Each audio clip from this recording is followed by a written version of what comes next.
Livro de 1 Samuel, capítulos 27 e 28. Davi, porém, pensou: um dia Saul me apanhará. O melhor que tenho a fazer é fugir para a terra dos filisteus. Então Saul deixará de me perseguir em todo o território de Israel e por fim estarei seguro. Assim, Davi levou os 600 homens e foi até Aques, filho de Maoque, rei de Gate. Davi, seus soldados e suas famílias se estabeleceram ali com Aques em Gate. Davi levou suas 2 esposas, Ainoã de Jezreel e Abigail, viúva de Nabal do Carmelo. Quando Saul soube que Davi tinha fugido para Gate, deixou de persegui-lo. Certo dia, Davi disse a Aques: se parecer bem ao meu senhor, preferimos viver em uma das cidades no campo. Seu servo não precisa morar na cidade real. Então Aques lhe deu a cidade de Ziclag, que pertence aos reis de Judá até hoje, e Davi viveu 1 ano e 4 meses entre os filisteus. Partindo de Ziclag, Davi e seus homens atacaram os Gesuritas, os Jarcitas, Amalequitas, povos que desde os tempos muito antigos viviam perto de Sur até a terra do Egito. Davi não deixava nenhum sobrevivente, homem ou mulher, nos povoados que atacava. Antes de comparecer à presença do rei Aques, tomava ovelhas, gado, jumentos, camelos e roupas. Que lugar você atacou hoje? Perguntava Aques, e Davi respondia: o sul de Judá, a região dos Jeramelitas e dos Queneus. Davi não deixava nenhum sobrevivente, homem ou mulher, para ir a Gate e contar onde ele havia estado de fato. Isso acontecia repetidamente enquanto ele vivia entre os filisteus. Aques acreditava em Davi e pensava: a esta altura o povo de Israel deve odiá-lo muito, agora ele ficará aqui e me servirá para sempre. Naqueles dias, os filisteus reuniram suas tropas para outra guerra contra Israel. O rei Aques disse a Davi: saiba que você e seus homens sairão à batalha comigo. Está bem, disse Davi. Agora o Senhor verá por si mesmo o que somos capazes de fazer. Então Aques disse a Davi: colocarei você como meu guarda pessoal enquanto eu viver. Nesse tempo, Samuel já havia morrido e todo Israel tinha chorado sua morte. Estava sepultado em Ramá, sua cidade natal. Saul havia expulsado da nação todos os médiuns e todos os que consultavam os espíritos dos mortos. Os filisteus acamparam em Sunem e Saul reuniu todo o exército israelita e acampou em Gilboa. Quando Saul viu o imenso exército dos filisteus, entrou em pânico. Consultou o Senhor a respeito do que deveria fazer, mas o Senhor não lhe respondeu nem por sonhos, nem pelo Urim, nem pelo profeta. Então Saul disse a seus conselheiros: procurem uma mulher que seja médium para que eu pergunte a ela o que fazer. Seus conselheiros responderam: há uma médium em Endor. Então Saul se disfarçou com roupas comuns e, acompanhado de 2 de seus homens, foi à noite à casa da mulher. Preciso falar com um homem que está morto, disse ele à mulher. Você pode invocar o espírito dele para mim? Quer que me matem? Respondeu ela. Você sabe que Saul expulsou todos os médios e todos os que consultam os espíritos dos mortos. Por que prepara uma armadilha contra a minha vida? Saul, porém, jurou em nome do Senhor e prometeu: tão certo como vive o Senhor, nenhum mal lhe acontecerá por isso.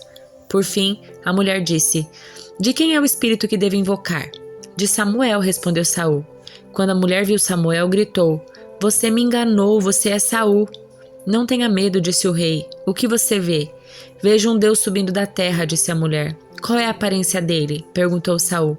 É um ancião envolto num manto, respondeu ela. Saul entendeu que era Samuel e se curvou diante dele com o rosto em terra. Então Samuel perguntou a Saul: por que me perturba chamando-me de volta? Porque estou muito angustiado, respondeu Saul. Os filisteus estão em guerra contra mim.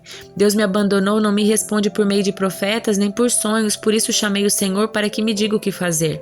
Samuel, porém, disse: por que me consultar se o Senhor o abandonou e se tornou seu inimigo? O Senhor fez exatamente conforme tinha dito por meu intermédio. Rasgou de suas mãos o reino e entregou a outro, Davi. O Senhor lhe fez isso hoje porque você se recusou a executar a ira ardente dele contra os amalequitas. Além disso, o Senhor entregará você e o exército de Israel nas mãos dos filisteus, e amanhã você e seus filhos estarão aqui comigo. O Senhor entregará o exército de Israel nas mãos dos filisteus.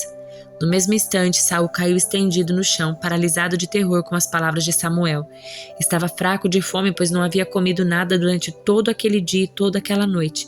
Quando a mulher viu quanto ele estava perturbado, disse: meu senhor, obedeci sua ordem e arrisquei minha vida. Agora faça o que digo e deixe que eu lhe dê alguma coisa para comer, a fim de que recupere as forças para a viagem de volta. Mas Saul se recusou a comer. Seus servos também insistiram para que ele se alimentasse, até que por fim ele concordou. Então ele se levantou do chão e foi sentar-se na cama. A mulher estava engordando um bezerro, de modo que saiu depressa e o matou. Pegou um punhado de farinha, preparou a massa e assou um pão sem fermento. trouxe a refeição para Saul e seus conselheiros e eles comeram. Depois saíram naquela mesma noite. Salmo de número 67. Que Deus seja misericordioso e nos abençoe. Que a luz do seu rosto brilhe sobre nós. Que teus caminhos sejam conhecidos em toda a terra e a tua salvação entre as nações de toda parte. Que os povos te louvem, ó Deus, sim, que todos os povos te louvem. Que o mundo inteiro cante de alegria, pois governas os povos com justiça e guias as nações de toda a terra. Que os povos te louvem, ó Deus, sim, que todos os povos te louvem. Então a terra dará suas colheitas e Deus, o nosso Deus, nos abençoará ricamente. Sim, Deus nos abençoará e todos os habitantes da terra o temerão. Carta aos Romanos, capítulo 16. Recomendo-lhes nossa irmã Febe, que serve à igreja em Cencreia. Recebam-na no Senhor como uma pessoa digna de honra no meio do povo santo. Ajudem-na no que ela precisar, pois tem sido de grande ajuda para muitos, especialmente para mim. Deem minhas saudações a Priscila e Áquila, meus colaboradores no serviço de Cristo Jesus. Certa vez, eles arriscaram a vida por mim. Sou grato a eles e também o são todas as igrejas dos gentios. Saúdem a igreja que se reúne na casa deles. Saúdem também meu querido amigo Epêneto, que foi primeiro seguidor de Cristo na província da Ásia. Saúdem Maria, que trabalhou tanto por vocês. Saúdem Andrônico e Júnias, meus compatriotas judeus que estiveram comigo na prisão. São muito respeitados entre os apóstolos e se tornaram seguidores de Cristo antes de mim. Saúde Amplíato, meu querido amigo no Senhor. Saúdem Urbano, nosso colaborador em Cristo, e meu querido amigo Estaques. Saúdem Apeles, um bom homem aprovado por Cristo. Saúdem os que são da casa de Aristóbulo. Saúdem Herodião, meu compatriota judeu. Saúdem os da casa de Narciso, que são do Senhor. Saúdem Trifena e Trifosa, obreiras do Senhor, e a estimada Pérside, que tem trabalhado com dedicação para o Senhor. Saúdem Rufo, a quem o Senhor escolheu, e também sua mãe, que tem sido mãe para mim. Saúdem Assíncrito, Flegonte, Hermes, Pátrobas, Herbas e os irmãos que se reúnem com eles. Saúdem Filólogo, Júlia, Nereu e sua irmã, e também Olimpas e todo o povo santo que se reúne com eles. Saúdem uns aos outros com beijo santo. Todas as igrejas de Cristo lhes enviam saudações. E agora, irmãos, peço-lhes que tomem cuidado com aqueles que causam divisões e perturbam a fé, ensinando coisas contrárias ao que vocês aprenderam.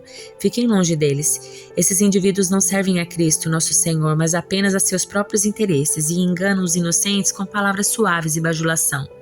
Mas todos sabem que vocês são obedientes ao Senhor, o que muito me alegra. Quero que sejam sábios quanto a fazer o bem e permaneçam inocentes de todo o mal. Em breve, o Deus da paz esmagará Satanás sob os pés de vocês. Que a graça do nosso Senhor Jesus seja com vocês.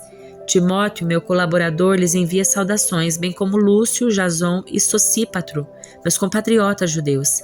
Eu, Tércio, que escrevo essa carta para Paulo, também envio minhas saudações no Senhor. Gaio o saúda. Estou hospedado em sua casa, onde ele também tem recebido toda a igreja. Erasto, tesoureiro da cidade, bem como nosso irmão Quarto, lhes envio saudações. Que a graça do nosso Senhor Jesus Cristo seja com todos vocês. Amém. Toda a glória seja a Deus, que pode fortalecê-los, como afirmam as boas novas. Essa mensagem a respeito de Jesus Cristo revelou seu plano, mantido em segredo desde o princípio dos tempos, mas que agora, como os escritos dos profetas predisseram e o Deus eterno ordenou, é anunciado aos gentios de toda parte, a fim de que eles também possam crer nele e lhe obedecer. Toda a glória para sempre ao Deus único e sábio, por meio de Jesus Cristo. Amém.